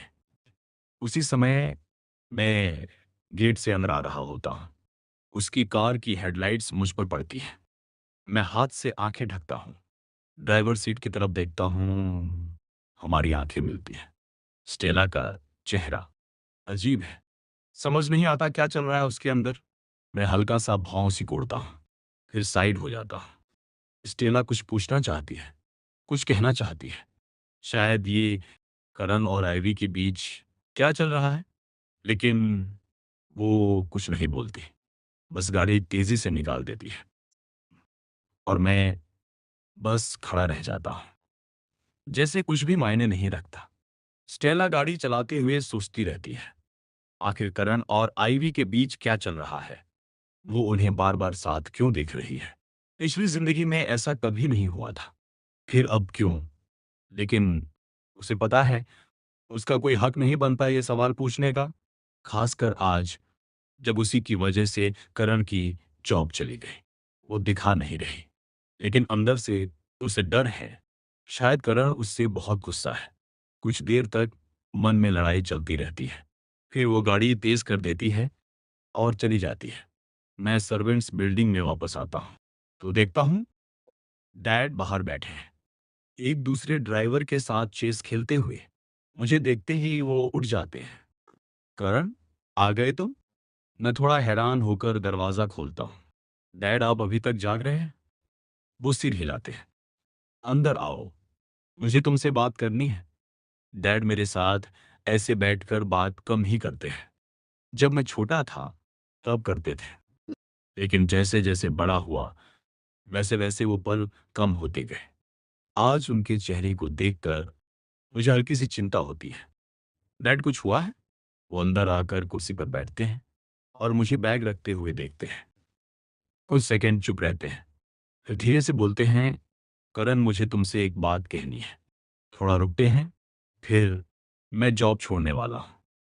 मेरे हाथ वहीं रुक जाते हैं। मैं ऊपर देखता हूँ। क्या आप जॉब छोड़ना चाहते हो? कुछ दिन पहले ही तो वो कह रहे थे ये जॉब अच्छी है, लोग अच्छे हैं, रूम, खाना, सैलरी, सब अच्छा है, लॉन्ग टर्म रहने का सोच रहे थे। और अब अचानक डैड मेरी तरफ देखते हैं, शांत लेकिन सीरियस। मिसेस स्टर्लिंग तुम्हें परेशान कर रही है ना? उनकी नज़र और गहरी हो जाती है। और मिस टेला भी, वो तुम्हारे साथ ठीक से बिहेव नहीं कर रही? वो नहीं चाहते कि उनका बेटा कहीं भी अपमान सहे, चाहे मैं डॉर्म में शिफ्ट हो जाऊं। फिर भी वो नहीं चाहते कि कोई मुझे ड्राइवर का बेटा बोलकर नीचा दिखाए। मैं कुछ देर चुप रहता हूं, फिर पूछता हूँ, आंटी डैन का क्या? आपने उनसे बात की? डैड सिर हिलाते हैं। वो नहीं जाना चाहती, तो मैं अकेला ही वापस गांव चला जाऊंगा। डायन मेरी असली माँ नहीं है, तो उनके फैसले का मुझ पर ज्यादा असर नहीं पड़ता। हम दोनों कुछ देर बैठकर बात करते हैं। डैड धीरे से कहते हैं, मेरी चिंता मत करो, यहाँ से निकलने के बाद मैं थोड़ा टाइम गांव में रहूंगा। तुम हमेशा कहते थे ना दादा दादी की कब्र एक साथ करनी है, अब कर पाएंगे। पहले कभी टाइम ही नहीं मिला। फिर वो घर की बात करते हैं। घर की छत भी तो टपक रही थी। अगर ठीक नहीं किया तो नए साल में कहाँ रुकेंगे? असल में डैड बहुत पहले से घर वापस जाना चाहते थे, लेकिन सालों तक मेरी पढ़ाई, मेरी ज़िम्मेदारी, इन्हीं सब में लगे रहे। कभी खुद के लिए टाइम ही नहीं लिया। मेरी आँखें हल्की लाल हो जाती हैं। सीने में कुछ चुभता है। Dad, dad, sorry. लेकिन इस बार सब अलग होगा। मैं वो गलती नहीं करूँगा, जो पिछली ज़िंदगी में की थी। मैं वो बेवकूफ़ नहीं बनूँगा, जिसे लगा था स्टेला उससे प्यार करती है। मैं वो इंसान नहीं बनूँगा, जो मिसेस स्टर्लिंग के एक्सेप्ट करने का इंतज़ार करता रहा। और सबसे बड़ी बात, मैं अपने आप को बर्बाद करके अपने डैड को नीचे नहीं खींचूँगा। इस बार मैं सब सही करूँगा। डैड ने इतने सालों में काफ़ी सेविंग कर ली थी, इतनी कि शहर के आउटर एरिया में एक छोटा-सा फ्लैट आराम से खरीदा जा सके। 2 बेडरूम का अपार्टमेंट मेरे लिए काफ़ी से ज़्यादा होगा। जहाँ तक उनका सवाल है, उन्होंने सब सोच लिया है। वापस छोटे शहर जाना या गाँव में जाकर कुछ उगाना, एक छोटी-सी दुकान खोल लेना। वैसे भी रिटायरमेंट दूर नहीं है। उनकी ज़िंदगी में हमेशा पहली प्रायोरिटी मैं ही रहा। डायन रहना चाहती है, तो रहे। डैड उससे मिलने आते रहेंगे। जब वो जाना चाहेगी, डैड खुद आकर उसे ले जाएँगे। लेकिन एक बात पक्की है, वो डायन को मेरे मामलों में दखल नहीं देने देंगे, क्योंकि उसकी आदत है जहाँ नहीं बोलना चाहिए, वहाँ बोलना और चीज़ें सुधारने की जगह बिगाड़ देना। डैड के जाने के बाद मैं पूरी रात सो नहीं पाता। पिछली ज़िंदगी में मैं और स्टेला 5 साल साथ थे, लेकिन उसका अंत कुछ भी अच्छा नहीं था। रिलेशनशिप के दौरान स्टेला ऊपर से ठीक थी, कम से कम दिखावे में। लेकिन जिसने मुझे तोड़ा, वो था मिसेस स्टर्लिंग का किया हुआ। उन्होंने जो मेरे खाने में मिलाया था, उसने मेरी हेल्थ को अंदर से खराब कर दिया। ऐसा नुकसान जो कभी पूरी तरह ठीक नहीं हुआ, और उसी वजह से मैं वो बन गया जिसे स्टर्लिंग फैमिली नीचा समझती थी। इस जिंदगी में सब कुछ अलग रास्ते पर चल रहा है, लेकिन अजीब बात यह है, मैं शांति में नहीं हूं, बल्कि और ज्यादा बेचैन हूं। भविष्य अनिश्चित है, और वो एक्सीडेंट जिसका मुझे डर है, क्या वो फिर होगा या नहीं? मैं बिस्तर पर बैठ जाता हूं। बाहर अंधेरे में मेंढकों की आवाज गूंज रही है। मैं साइड टेबल का छोटा लैंप ऑन करता हूं, पर्दा हटाता हूं और खिड़की खोल देता हूं। ठंडी हवा अंदर आती है, गीली मिट्टी की खुशबू, फूलों की हल्की मिठास, सब एक साथ। मैं खिड़की के पास टिककर नीचे गार्डन की तरफ देखता हूं। अंधेरे में पौधे मुश्किल से दिख रहे हैं। तभी मेरी नजर पड़ती है, गज़ेबो में कोई बैठा है, सफेद कपड़ों में एक आकृति, पत्थर की बेंच पर लंबे पैर फैलाए हुए, चेहरा मेरी तरफ। जैसे ही मैं पहचानता हूं स्टेला, मेरा पूरा शरीर एक पल के लिए रुक जाता है, जैसे किसी ने अचानक डरा दिया हो। मैं तुरंत नजर हटाता हूं और खिड़की बंद करने बढ़ता हूं। रात के 2 बजे मैं सोचता हूं, ये यहाँ क्या कर रही है? वो सच में किसी भूत जैसी लग रही है, जो जाने का नाम ही नहीं लेता। अभी कुछ देर पहले ही तो गई थी, फिर इतनी जल्दी वापस? क्या वो जैन से मिलने नहीं गई थी? स्टेला देख लेती है कि मैं खिड़की बंद करने वाला हूं। वो तुरंत उठती है, तेज कदमों से मेरी तरफ आती है। करण, उसकी आवाज धीमी है, थोड़ी भारी। रुको। मैं नहीं रुकता। मैं खिड़की पकड़ता हूं। स्टेला कदम और तेज कर देती है और अपना हाथ कांच पर रख देती है। वो खिड़की के पास झुकती है और सीधे मेरी आंखों में देखती है। उसकी सांसों में हल्की शराब की गंध है। करण, वो धीरे से कहती है, मेरा बॉयफ्रेंड बन जाओ। मेरे चेहरे पर तुरंत ठंडापन आ जाता है। मैं उसे सीधा देखता हूं। इंटरेस्ट नहीं है। स्टेला जम जाती है। उसने ये एक्सपेक्ट नहीं किया था। पिछली जिंदगी में जब उसने ऐसे ही पूछा था, मैंने तुरंत हाँ कह दी थी। उसकी आंखों में चिढ़ उभरती है। ना क्यों? आईवी की वजह से? उसे सच में कोई और कारण समझ नहीं आता। मेरा सब्र खत्म होने लगता है। इसका आईवी से कोई लेना देना नहीं है। मैं हल्की ठंडी मुस्कान के साथ कहता हूँ, स्टेला, मुझे बस तुम पसंद नहीं हो। मैं उसकी आंखों में देखता हूँ, बिना किसी हिचकिचाहट के, मुझे तुम पसंद नहीं हो। एक छोटा सा पॉज, फिर मैं और जोड़ता हूँ, और सच कहूँ तो तुम बेहद थका देने वाली हो। स्टेला ने अपनी पूरी जिंदगी में ऐसे शब्द कभी नहीं सुने थे। वो हमेशा हर जगह का सेंटर रही है। जहां वो जाती है, लोग खुद उसके पास आते हैं। बस उसकी एक उंगली हिलाने की देर होती है और लोग उसके पीछे भागते हैं। लेकिन आज करण ने उसे एक्सहॉस्टिंग कह दिया। उसका चेहरा धीरे धीरे सख्त हो जाता है। वो वहीं खड़ी रहती है, जैसे उसे समझ ही नहीं आया अभी क्या कहा गया। बस चुपचाप मुझे देखती रहती है। कुछ देर बाद वो खुद को संभालती है। उसे एहसास होता है उसकी इमोशंस फिर कंट्रोल से बाहर जा रही हैं। वो तो यहाँ शांति से बात करने आई थी। वो मेरी आंखों में देखती है और धीरे, बहुत कंट्रोल्ड आवाज में पूछती है, तो तुम इस बात से नाराज हो कि मैंने तुम्हें कभी सीरियसली पीछा नहीं किया?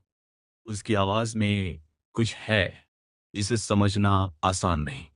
मैं उसे देखता हूं, मेरे चेहरे पर कुछ भी नहीं, लेकिन अंदर हल्की कड़वी हंसी उठती है। पिछली जिंदगी में मैंने उसे पूरी तरह चाहा था, सब कुछ देकर, और उसने मुझे कभी देखा तक नहीं। अब जब मैं उससे दूर रहना चाहता हूं, तो वही मुझसे पूछ रही है क्यों? मैं सिर हिलाता हूं। नहीं, इससे फर्क नहीं पड़ता कि तुम मेरा पीछा करती हो या नहीं। हमारा कोई भविष्य नहीं है, बिल्कुल भी नहीं। स्टेरा ये मानने को तैयार नहीं। उसके हिसाब से हम हमेशा परफेक्ट मैच थे। उसे यकीन है मैं बस उसे जेन की वजह से सजा दे रहा हूं।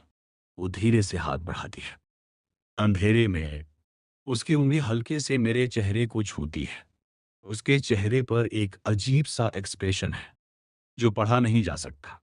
फिर वो धीरे से कहती है, कोई बात नहीं, मैं तुम्हारा पीछा करूंगी। मैं खुद देखना चाहती हूँ। मेरे चेहरे पर साफ नाराजगी आ जाती है। मेरी आवाज ठंडी हो जाती है। तुम्हें सुनाई नहीं देता क्या? मैंने तुम्हें मना किया है। हम करीब नहीं हैं। मेरे पास मत आना। मैं खिड़की बंद करने बढ़ता हूँ। जैसे ही मेरा हाथ लैच पर जाता है, स्टेला अपना हाथ हटा लेती है। क्लिक। खिड़की बंद। फिर पर्दा खींच दिया जाता है। हम दोनों के बीच हर कनेक्शन खत्म। स्टेला अंधेर में काफी देर तक खड़ी रहती है, बस उस बंद खिड़की को देखती हुई। वो अभी अभी वापस आई है, जेन के घर से। उसने उसे देखा, पीला, कमजोर। उसकी माँ की बातें सुनी, हम अब देश नहीं छोड़ेंगे। हम चाहते हैं कि स्टेला जेन से शादी करे। स्टर्लिंग फैमिली हमें इस संकट से निकाल सकती है। उस घर से निकलते वक्त स्टेला ठीक से सांस भी नहीं ले पा रही थी। वो धीरे से खुद से कहती है, सब कुछ बदल गया है। करण बदल गया है। वो अब मुझे देखता भी नहीं, मेरे पीछे नहीं आता, मुझसे प्यार नहीं करता। और जेन, जिसे वो इतने सालों से दिल में रखे हुए थे, जिसे उसने परफेक्ट समझा था, वो शुरू से ही उसे कैलकुलेट कर रहा था। वो खुद से ये सवाल पूछने से भी डरती है, अगर मैं स्टर्लिंग फैमिली की वारिस ना होती, तो क्या जेन मुझे चाहता भी? अगली सुबह जैसे ही मैं बाहर निकलता हूँ, सड़क के किनारे एक नीली स्पोर्ट्स कार खड़ी दिखती है। उसके अंदर स्टेला बैठी है, सनग्लासेस लगाए हुए, सीधे मुझे देख रही है। वो बिना किसी एक्सप्रेशन के कहती है, करण, अंदर बैठो। मेरे हाथ में दूध का कार्टन है। मैं बिना रुके उसकी कार के पास से निकल जाता हूँ। नहीं, धन्यवाद मिस्टर ले, मैं बस से जाऊंगा। स्टेला की भौं सिकुड़ जाती है। वो कार आगे बढ़ाती है, मेरे साथ साथ चलने लगती है। करण, तुमने कल रात कहा था ना कि तुम मुझे तुम्हें परस्यू करने दोगे। मैं रुकता हूँ, भौं चढ़ाता हूँ। मैंने ऐसा कुछ नहीं कहा, मैंने साफ मना किया था। लेकिन वो वही सुन रही है जो वो सुनना चाहती है। मैं उसकी कार के पास जाता हूँ। स्टेला के चेहरे पर हल्की मुस्कान आ जाती है। जैसे उसे यकीन हो गया हो। देखा मान ही गया। लेकिन मैं खिड़की के पास रुककर गंभीर आवाज में कहता हूं, मिस स्टर्लिंग, मैंने कभी ये नहीं कहा, और मैं आपकी कार में ही बैठूंगा। मैं उसकी कार की तरफ इशारा करता हूं। आप और ये कार दोनों बहुत ज्यादा विजिबल है। मुझे किसी और न्यूज में नहीं आना। मैं मुड़ता हूं और साइड वाले रास्ते से बस स्टॉप की तरफ चल देता हूं। स्टेला का चेहरा गिर जाता है। वो गुस्से में स्टीयरिंग पर हाथ मारती है। तभी उसका फोन बजता है। स्क्रीन पर नाम जैन। वो तुरंत खुद को संभालती है, कॉल उठाती है। हेलो जैन। उधर से उसकी कमजोर आवाज आती है। स्टेला, तुम हॉस्पिटल आ सकती हो? मैं अकेला नहीं रहना चाहता। जब स्टेला हॉस्पिटल पहुंचती है तो जेन की हालत उसकी उम्मीद से भी खराब होती है। उसे देखकर स्टेला के अंदर मिसेस स्टर्लिंग के लिए नफरत और बढ़ जाती है। माँ इतनी क्रूर कैसे हो सकती है, वो सोचती है। बट एक ये सब उसकी वजह से हुआ।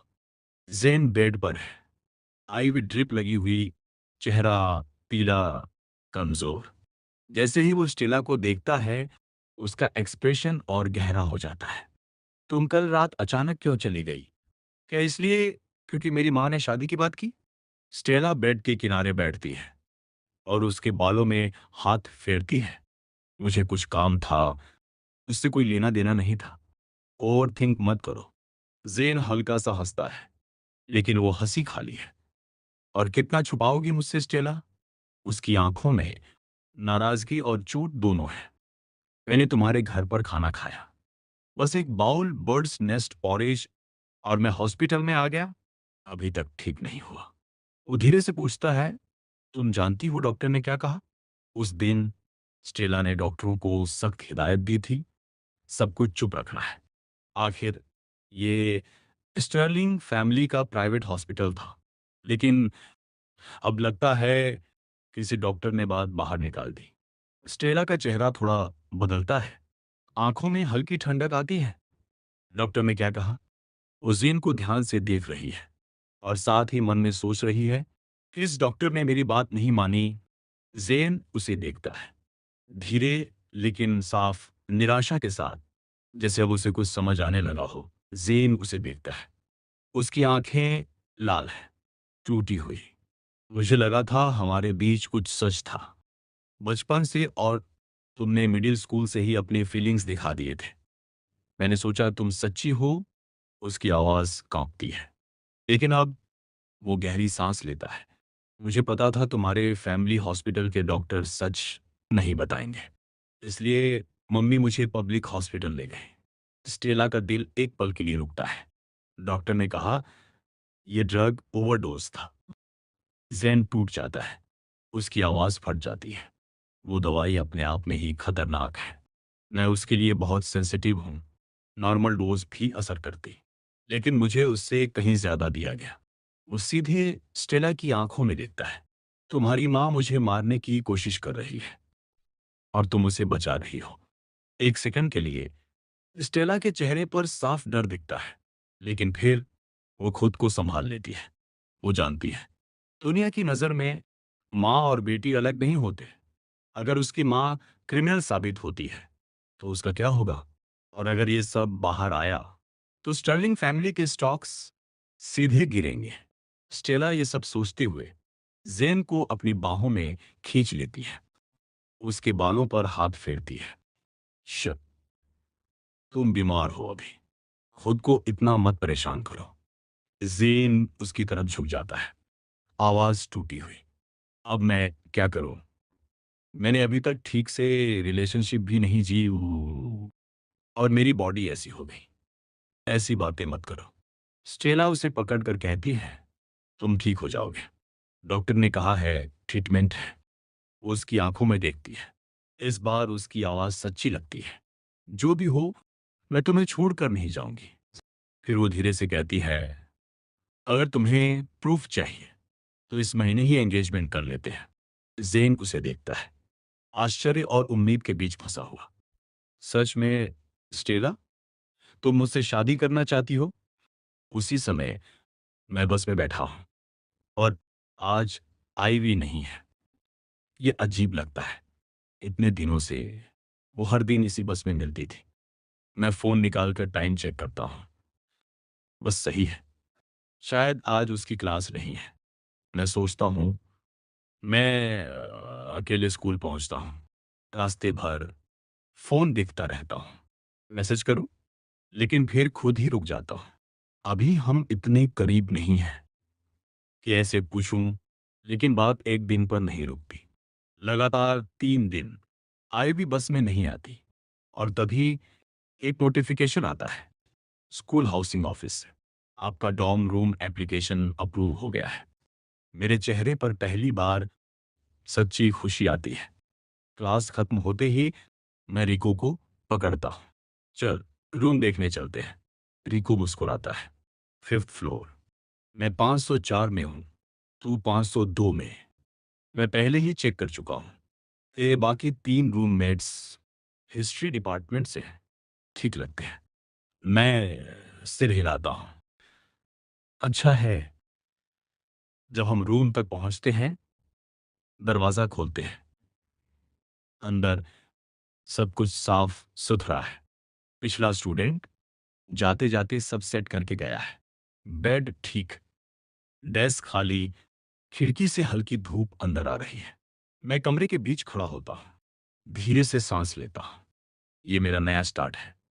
कमरा पूरी तरह साफ था, एकदम स्पॉटलेस। हमने तय किया, पहले कुछ बेसिक सामान ले आते हैं, कल प्रॉपरली शिफ्ट करेंगे। बेड के डिजाइन करने के बाद अब सब क्लियर है। मैं पूरी तरह स्टर्लिंग मैनर से रिश्ता खत्म कर रहा हूँ। तभी एक चश्मा पहना लड़का हमें देखता है। तुम दोनों में से कौन मूव इन कर रहा है? मैं कहता हूँ, करण फर्स्ट ईयर लिटरेचर। वो मुझे ध्यान से देखता है। मैं थियो हिस्ट्री डिपार्टमेंट। तुम थोड़े फेमिलियर लग रहे हो। मुझे तुरंत समझ आ जाता है क्यों।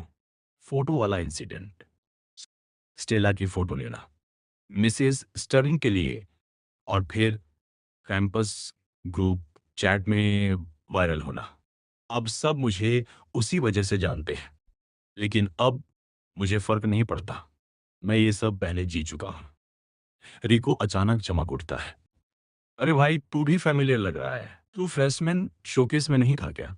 और बिना किसी वार्निंग के वो थियो के साथ ऐसे बात करने लगता है जैसे सालों पुराने दोस्त हों। कुछ ही मिनट में दोनों ने ऑर्बिट कॉन्टैक्ट्स एक्सचेंज कर लिए। ब्रो ब्रो, मैं बस देखता रह जाता हूँ। ये बंदा इतनी जल्दी दोस्त कैसे बना लेता है? हम बाहर निकलते हैं। मैं कहता हूँ, चल कैंपस स्टोर चलते हैं। हम रूम को थोड़ा टाइडी करते हैं। फिर क्लासेस के बाद मैं बिना रुके वापस आता हूँ। आज ही शिफ्ट करना है। रिको हैरान, इतनी जल्दी क्यों? मैं सीधा जवाब देता हूँ, क्योंकि मैं कब से इंतजार कर रहा था। और फिर मैं बताता हूँ, मुझे नया पार्ट टाइम जॉब मिल गया है। फिशिंग पार्क में आफ्टरनून और इवनिंग पीक आवर्स में फ्रंट डेस्क संभालूंगा। मेंबरशिप, फिशिंग गियर, काम आसान है, लेकिन लोकेशन दूर है। डॉर में रहूंगा तो मैं ना जाने की जरूरत नहीं पड़ेगी। रिको समझ जाता है। ओ, अब तू सच में निकल रहा है। उस दोपहर मैं सामान पैक करता हूँ, डैड को बताता हूँ और सूटकेस लेकर स्टर्लिंग मैनर से बाहर निकल जाता हूँ। उसी समय मिसेस स्टर्लिंग घर लौटती है।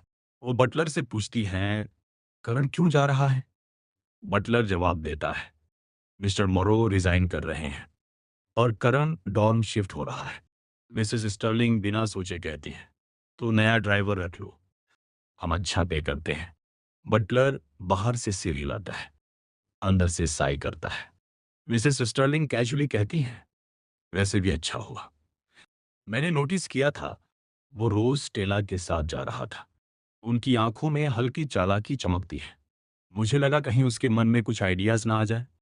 अच्छा हुआ मैंने उसे फोटो लेने के लिए लगाया। स्टेला इरिटेट हो गई, दूर दूर हो गए। नहीं तो स्टेला शायद सच में केयर करने लगती। बटलर मुस्कुराता है, आप हमेशा दूर तक सोचती हैं मैडम, लेकिन उसे भी पता है ये सिर्फ चाल नहीं, ये कंट्रोल है। उस शाम मैं डोर में सेटल हो चुका हूँ, कमरे में बैठा हूँ, फोन हाथ में है। काफी देर तक सोचता रहता हूँ। फिर आखिरकार मैं आईवी को मैसेज भेजता हूँ। आईवी, मैं डोर में शिफ्ट हो गया हूँ। अब मुझे सुबह वाली बस नहीं पकड़नी पड़ेगी। मैसेज भेजने के बाद मैं स्क्रीन को देखता रहता हूँ। दिल में हल्की सी अजीब फीलिंग, क्या वो रिप्लाई करेगी या कुछ बदल गया है? उसी समय आईवी अपने क्लासमेट के साथ स्कूल गेट से बाहर निकल रही होती है और अचानक रुक जाती है। उसकी भौं हल्की सी कुड़ती है, चेहरे की चमक थोड़ी धीमी पड़ जाती है। उसके साथ चल रही मियाँ आखिर बोल ही पड़ती है, लिटिल सू, तू हर कुछ मिनट में फोन क्यों चेक कर रही है? किसका इंतजार है? पिछले 3 दिनों से आईवी, जो आमतौर पर फोन को हाथ भी नहीं लगाती, हर कुछ मिनट में स्क्रीन देख रही थी, जैसे किसी खास नोटिफिकेशन का इंतजार हो। मिया ने उसे कई बार कहा, वेट मत कर, खुद कुछ कर। लेकिन आईवी ने बस इतना कहा, मैं कर रही हूं, तुम समझ नहीं रहे। और बस मिया चुप हो गई। बाद में वो बड़बड़ाई, ये क्या है? हार्ड टू गेट खेल रही है या मिलिट्री कैंपेन चला रही है? आर्ट ऑफ वॉर पढ़कर आई है क्या? आईवी ने कोई जवाब नहीं दिया। लेकिन आज आखिरकार करण का मैसेज आता है। उसके दिल में एक अजीब सी शांति बैठती है, जैसे कोई पत्थर धीरे से जमीन को छू गया हो।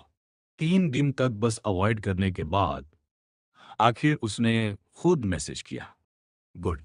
वो मन ही मन सोचती है, ये अच्छा साइन है, मतलब वो मेरे बारे में सोचता है। लेकिन जैसे ही वो मैसेज पढ़ती है, उसका एक्सप्रेशन बदल जाता है। करण डॉम में शिफ्ट हो गया है, ये तो उसकी पूरी प्लानिंग थोड़ा हिल जाती है। आर्ट ऑफ वॉर या पानी में उसने ये बिल्कुल एक्सपेक्ट नहीं किया था। लेकिन फिर वो सोचती है, असल में ये मेरे फेवर में भी हो सकता है। स्टेला का करण के साथ बिहेवियर शुरू से अजीब था, और एक लड़की होने के नाते आईवी ये साफ महसूस कर चुकी थी कि स्टेला उसे बाकी लोगों से अलग ट्रीट करती है। लेकिन करण का बिहेवियर देखकर वो समझ चुकी है, जो भी था खत्म हो चुका है। आईवी फोन को देखती है, मुझे जल्दी मूव करना होगा। वो तुरंत मैसेज करती है, अब तुम डॉर में हो, शिफ्ट होने में हेल्प चाहिए थी क्या? मैं तुरंत रिप्लाई करता हूँ, सब हो गया, ज्यादा सामान नहीं था, मैनेज हो गया। आईवी ये पढ़ती है और उसके दिल में हल्की सी चुभन होती है, मैं मिस कर गई। लेकिन मुझे याद आता है, मैंने उसे डिनर के लिए ले जाने का वादा किया था। मैं अपने नए डॉर्म बेड पर बैठकर मैसेज करता हूँ, आईवी, तुम कब फ्री हो? मैं तुम्हें डिनर पर ले जाना चाहता हूँ। आईवी हल्का सा आईब्रो उठाती है।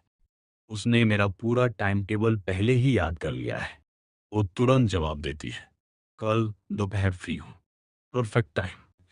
उसने पहले से सोच रखा है, एक कोरियन बारबेक्यू जगह कैंपस के पास, रोस्टेड लैम्ब रिब्स। वो सोचती है करण को जरूर पसंद आएगा। लेकिन मैं मना कर देता हूँ, सॉरी आईवी, कल मेरा वर्क शिफ्ट है, परसों चले। आईवी रुक जाती है, तुमने नया जॉब ढूंढ लिया? कहाँ? क्या है? सेफ है।